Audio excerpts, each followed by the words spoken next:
Welcome to the new topic. आज जो है ना हम ऑस्मो रेगुलेशन की बात करेंगे, ठीक है ना।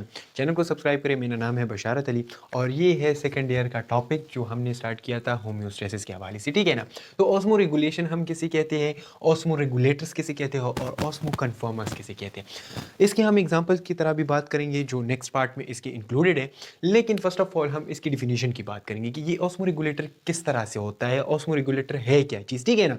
तो बिना वक्त ज़ाया किए आज जो है ना हम ऑस्मो रेगुलेशन स्टार्ट कर लेते हैं। ऑस्मो रेगुलेशन किसी चीज़ का रेगुलेशन है, लेकिन हम अगर ऑस्मो की बात करें ना तो ऑस्मो का मतलब ये है कि it is a type of homeostasis in which maintenance of water and ions in cell and in intracellular fluid occur।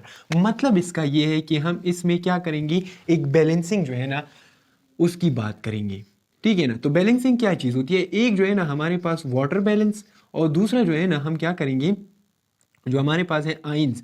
Ions का क्या मतलब है, आइंस का मतलब है इलेक्ट्रोलाइट्स, ठीक है ना। जो कैल्शियम है, मैग्नीशियम है, पोटाशियम है, सोडियम है, हम इसकी ऑस्मो रेगुलेशन करेंगे। इसको जो बैलेंसिंग, इसकी जो मकदार है इसकी हम क्या करेंगे, मेंटेनेंस करेंगे, ठीक है ना। तो यहाँ पे maintenance of water and ions in cell and in intracellular fluid, जो इंट्रासेलुलर फ्लूइड है और जो सेल है उसके अंदर हम क्या करेंगे, इसकी ऑस्मो रेगुलेशन करेंगे, ठीक है ना। अब यहाँ पे अगर हम देख ले तो एनिमल बॉडी जो है ना ये असल में 70% ऑफ वाटर है। तो मतलब जो बॉडी है वो 70% तो वाटर है, लेकिन वाटर के कुछ फंक्शंस भी होंगे ना। तो याद रख लो जितनी भी हमारे पास रिएक्शंस हो रहे होते हैं उसमें वाटर जो है ना इन्वॉल्व होता है, ठीक है। जिस तरह से अगर हम बात कर ले सेल लुब्रिकेटिंग की, तो सेल जो है ना वो अगर मॉइस्ट है, लुब्रिकेटिंग है, ठीक है, जो इंटरस्टिशियल फ्लूइड है तो वो क्या चीज़ है, वो वाटर है। अगर हमारी बॉडी के लिए वाटर इंपॉर्टेंट है तो इसलिए ये 70% ऑफ वाटर प्रेजेंट है, ठीक है ना। तो water is an important for many activities. जो वाटर है ना ये हमारे पास इंपॉर्टेंट है for many activities like regulation of the temperature, जो हमारे पास रेगुलेशन ऑफ टेम्परेचर है, जो हमारे पास रिएक्शंस है, उस सब के लिए ये हमारे पास क्या है, इंपॉर्टेंट है। अब दो तरह की जो है ना ये हमारे पास होती है, एक एनिमल्स जिसकी हम बात करेंगे ना, एनिमल्स की, ठीक है। तो एनिमल्स अपनी ऑस्मो रेगुलेशन दो कंडीशंस या अकॉर्डिंग टू द सिचुएशन, ये दो तरह के मैकेनिज्म्स होते हैं।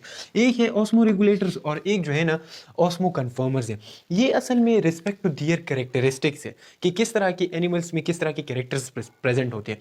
तो according to their characteristic, respect to their characteristics, एक हमारे पास ऑस्मो रेगुलेटर्स है और दूसरे जो है ना वो हमारे पास ऑस्मो कन्फर्मर्स है, ठीक है। दोनों में हमारे पास वाटर एंड सॉल्ट की क्या होगी, बैलेंसिंग होगी, लेकिन कुछ मैकेनिज्म्स यहाँ पे चेंज होते हैं, ठीक है ना। कुछ जो है ना सिचुएशन चेंजेस होती है।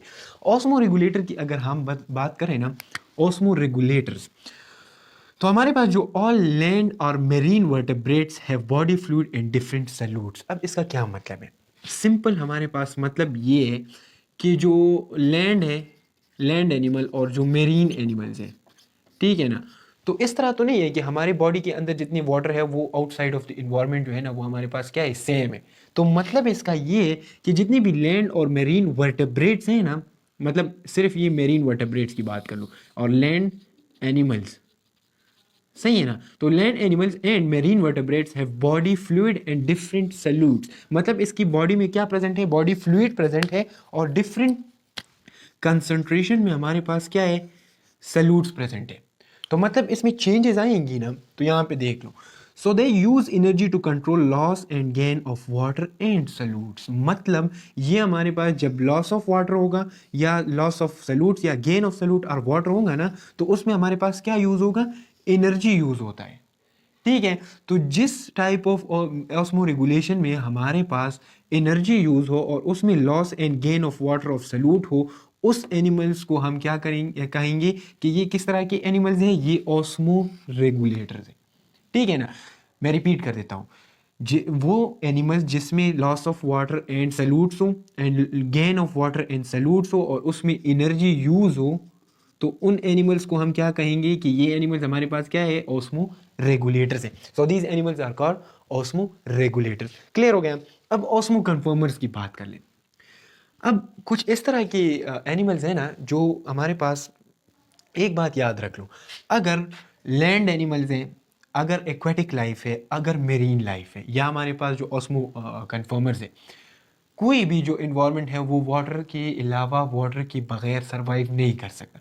तो मतलब हमारी बॉडी के लिए वाटर इम्पॉर्टेंट है, लेकिन अगर एक्सेस ऑफ वाटर हो तो भी ख़तरनाक है, अगर लैक ऑफ वाटर हो तो भी ख़तरनाक है। अगर हम सलूट्स की बात कर ले तो सलूट भी हमारी बॉडी के लिए इम्पॉर्टेंट है, लेकिन बैलेंस के साथ। अगर बैलेंस ख़राब हो ना तो उसकी वजह से बहुत सारे, हम आगे पढ़ेंगे, जो मेरीन लाइफ है, एक्वेटिक लाइफ है, टेरेस्ट्रियल एनिमल्स है, उसको हम पढ़ेंगे, उसमें आप समझ जाएंगे। लेकिन ये इंपॉर्टेंट है, लेकिन एक बैलेंस में, एक स्पेसिफिक अमाउंट में, ठीक है ना। तो इसलिए ये सारा प्रोसेस हो रहा होता है। अब अच्छा, ऑस्मो कंफर्मर्स की बात करें। ऑस्मो कंफर्मर इस तरह है ना कि इसमें some aquatic animals have same solute concentration. अब इसकी जो है ना कंसंट्रेशन ऑफ इंटरनल जो बॉडी है, जो इनसाइड द बॉडी है, उसमें हमारे पास जो सल्यूट की मकदार है ना, वो क्या है, वो हमारे पास सेम है। किस चीज़ के साथ सेम है? ये सेम है एक्सटर्नल इन्वायरमेंट के साथ। अब एक्वेटिक एनिमल्स किसे कहते हैं? असल में एक्वेटिक एनिमल्स उस एनिमल्स को कहते हैं जो सी में जो है ना रह रहे, समंदर में रहे, जो है ना वो रह रहे होते हैं। तो जो एनिमल समंदर में रह रहे होते हैं तो उसकी जो कंसंट्रेशन है ना वो इनसाइड द बॉडी और जो एक्सटर्नल इन्वायरमेंट है उसमें क्या होती है, सेम होती है, ठीक है ना। अब सेम का क्या मतलब है? So they do not loss and gain water and solute. यहाँ पे loss and gain of water नहीं हो रहा होता है। क्यों नहीं हो रहा होता है? Because same amount of water and solutes are moving back and forth. मतलब यहाँ पे ये है कि same amount of water body के बाहर जा रहा है और same amount of water inside the body आ रहा है। तो यहाँ पे एनर्जी यूज होगा? नहीं यूज होता, ठीक है ना। क्योंकि वो जो है ना, ये same amount of water of solute and water moving back and fourth. Back and fourth उसकी क्या मूवमेंट हो रही होती है? सेम अमाउंट है, सेम कंसंट्रेशन है। तो अगर सेम कंसंट्रेशन है तो यहाँ पे एनर्जी लॉस नहीं है, ठीक है, या एनर्जी यूज नहीं है, और यहाँ पे loss and gain of water and salutes भी नहीं है, ठीक है ना। तो जो बॉडी फ्लूइड है ना वो हमारे पास क्या है, वो आइसोटोनिक है। आइसोटोनिक का मतलब ये है कि they are same concentration, they are in same concentration. Isotonic किसे कहते हैं? जो सेम कंसंट्रेशन ऑफ सल्यूट हमारे पास क्या हो, सेम हो, तो उसे हम क्या कहते हैं? Isotonic concentration. अब ये सारा जितनी भी एक्वेटिक एनिमल्स है जिसमें हमारे पास कंडीशन क्या हो, आइसोटोनिक हो, तो उनको हम क्या कहेंगे? उसको हम कहेंगे ऑस्मो कन्फर्मर्स।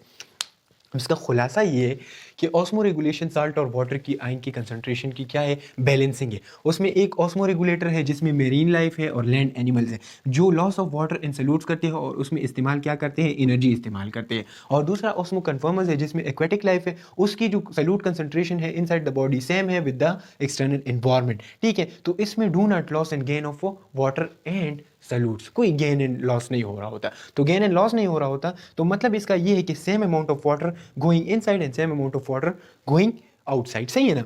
अब यहाँ पे देख लो, अगर सेम अमाउंट की बात कर ले, सल्यूट्स की बात कर ले, तो कौन सा कंडीशन है यहाँ पे? आइसोटोनिक है। तो इसको हम क्या कहेंगे? ऑस्मो कन्फर्मर्स कहेंगे। अब इसके बाद osmo regulation in the animals की बात कर ले तो उसमें हम एग्जांपल्स की भी बात कर लेते हैं, मेरीन लाइफ की बात कर लेते हैं, फ्रेश वाटर की एनिमल्स जितने भी है उसकी बात कर लेते हैं, और उसके साथ साथ जो हमारे पास टेरेस्ट्रियल है, जो डिजर्ट एनिमल है, ठीक है ना, लैंड एनिमल है, वो किस तरह से अपना ऑस्मो रेगुलेशन जो है ना वो परफॉर्म करते हैं उसकी बात कर लेते हैं, ठीक है ना।